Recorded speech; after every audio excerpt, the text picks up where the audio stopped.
Camping. Caméra camping.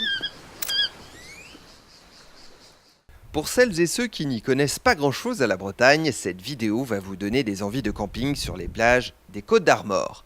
Ce département, dont la capitale est Saint-Brieuc, s'étend du Cap Fréhel aux environs de Lannion.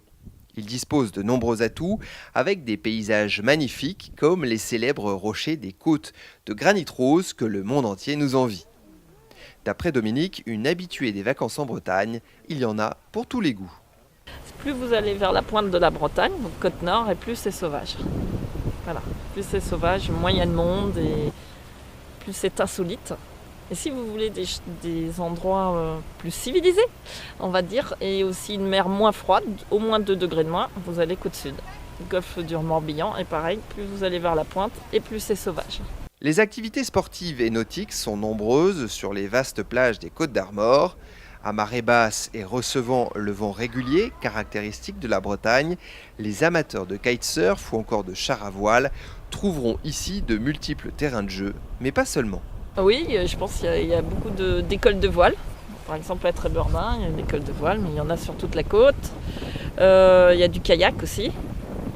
Donc voilà, planche à voile, dériveur, kayak. Et puis il y a par exemple ici, là, près de Grande-Île, donc à droite de Trébeurdin, il y a un cap plongée, un très grand centre de plongée. Donc pour ceux qui veulent faire un baptême de plongée sous-marine, ils veulent faire un stage, il y a vraiment tout ce qu'il faut. Moi je fais du hockey subaquatique toute l'année et je viens me faire plaisir, faire de la chasse sous-marine, voilà, tirer quelques poissons, voir de beaux fonds sous-marins. Puis autrement, avec la grande marée, vous avez la pêche à pied, pour les amateurs de pêche à pied. Salut Bernard. Autre trésor de la Bretagne pour les amoureux de la glisse, les vagues de Trestraou, réputées pour le surf ou encore le stand-up paddle. Vous l'aurez compris, plusieurs moyens s'offrent donc à vous pour explorer et profiter des plages des Côtes-d'Armor. Si on est campeur et qu'on est marcheur en plus, l'idéal c'est de faire le sentier des douaniers, le GR34, et alors là c'est extraordinaire. Vous plantez votre tente, voilà. Vous pouvez le faire en kayak aussi, la même chose.